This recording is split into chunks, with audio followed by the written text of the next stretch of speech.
اب یہ وہ بات ہے کہ جس کو عام لوگوں کے لیے ماننا مشکل ہے۔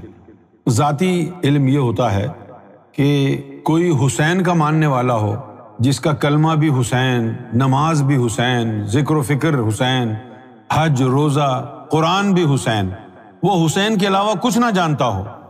اس سے پوچھو تو اللہ کون ہے؟ بولے حسین۔ رسول اللہ کون ہے؟ حسین۔ علی کون ہے؟ حسین۔ نماز کیا ہے؟ حسین۔ روزہ کیا ہے؟ حسین۔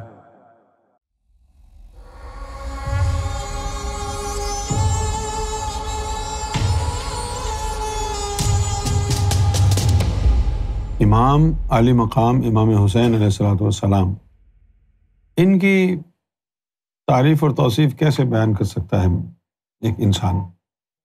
بس ایک چھوٹی سی بات جو مجھے معلوم ہے وہ بتا دیتا ہوں کہ امام علی مقام امام حسین علیہ الصلوۃ والسلام کا تعلق ذاتی علم سے تھا۔ ذات والا علم کیا ہوتا ہے؟ اب یہ وہ بات ہے کہ جس کو عام لوگوں کے لیے ماننا مشکل ہے۔ ذاتی علم یہ ہوتا ہے کہ کوئی حسین کا ماننے والا ہو، جس کا کلمہ بھی حسین، نماز بھی حسین، ذکر و فکر حسین، حج، روزہ، قرآن بھی حسین، وہ حسین کے علاوہ کچھ نہ جانتا ہو۔ اس سے پوچھو تو اللہ کون ہے؟ بولے حسین۔ رسول اللہ کون ہے؟ حسین۔ علی کون ہے؟ حسین۔ نماز کیا ہے؟ حسین۔ روزہ کیا ہے؟ حسین۔ تو ان سے امام علی مقام امام حسین علیہ الصلوۃ والسلام سے جن کو فیض ہوا، ان کا یہی ذاتی علم تھا۔ جو حسین سے مل گیا وہ اللہ سے مل گیا۔ حسین اور اللہ دو جدا نہیں ہیں۔ یہی بات مولا علی کے لیے بھی ہے۔ شروع میں چند ان کے ماننے والے ایسے تھے جن کو نصیری کہتے ہیں نا، مولا علی کے چند ماننے والے ایسے تھے کہ جن کو مولا علی سے ذات کا علم ملا، اور ان کا یہ عقیدہ کہ ہمارے نزدیک تو علی ہی اللہ ہے، یہ درست تھا۔ لیکن جب وہ ذات کا علم ختم ہو گیا اور صرف رسم رہ گئی کہنے کی، پھر وہ گمراہ ہو گئے۔ جن کو فیض ملا تھا، جن کے سینے میں یا علی دھڑکتا تھا، وہ نصیری، وہ حق پہ تھے، لیکن اس کے بعد وہ فیض ختم ہو گیا، صرف ظاہری دعوے رہ گئے نا، پھر وہ غلط ہو گیا۔ ہمارا بھی عقیدہ، ہمارا بھی مشرب ہے، وہ یہی ہے، ہم تو یہی کہہ دو، اللہ کہہ دو، علی کہہ دو، ایک کوئی گل۔ جو نصیری کہتے تھے ہم بھی وہی کہتے، لیکن ہمارے پاس فیض ہے اس لیے ہم غلط نہیں ہیں۔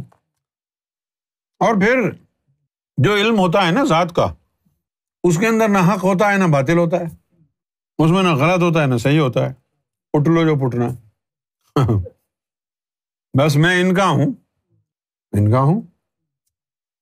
وفاداری بشرط استواری اصل ایمان ہے، مرے بت خانے میں تو کعبے میں گاڑھو برہمن کو۔ یہ چیز تو جو ذات کا علم ہوتا ہے، اس میں ہوتا یہ ہے کہ جس ذات سے آپ کا تعلق جڑ گیا، خدا کا جلوہ اس میں نظر آتا ہے، اس لیے وہ کہتا ہے میرا خدا یہی ہے۔ جلوہ اس کو خدا کا وہاں نظر آتا ہے، اسے کہتا ہے میرا تو خدا یہی۔ خدا کی ذات سے ہٹ کر کوئی خدا نہیں ہے، اسی خدا کا جلوہ اس ذات میں نظر آتا ہے، وہ اس کو خدا کہہ دیتا ہے۔ سمجھ گئے بات؟ Is it understandable؟ بھائی اسی ذات کا جلوہ، وہ جلوہ کسی کو محمد رسول اللہ میں نظر آیا تو انہوں نے بھی کہا جی بس میرے لیے آپ ہی سب کچھ ہے۔ کسی کو وہی خدا کا جلوہ مولا علی میں نظر آیا، انہوں نے کہا جی میرے لیے آپ ہی سب کچھ۔ کسی کو وہ جلوہ مولا حسین کے اندر نظر آیا، جی ہاں میرے لیے آپ ہی سب کچھ۔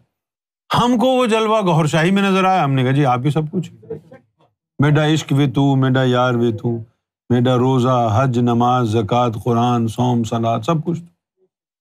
اب یہ باتیں قرآن و حدیث کی نہیں ہیں، یہ باتیں ہیں محبت کی، یہ تعلیم ہے ذات کی۔ قرآن و حدیث میں تو اوپر کی شریعت کی خوش باتیں ہوں گی نا، وہ سارے بھاشن تو ہمیں معلوم ہے، ان میں کتنا دم ہے وہ بھی پتہ ہے، کتنا دم ہے۔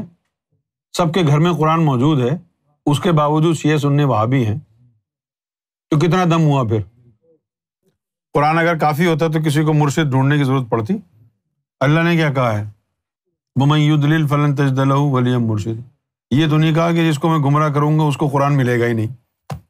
جس دکان پہ خریدنے جائے گا وہ کہیں گے آؤٹ آف اسٹاک، قرآن مل ہی نہیں رہا، ہم گمراہ ہو گئے۔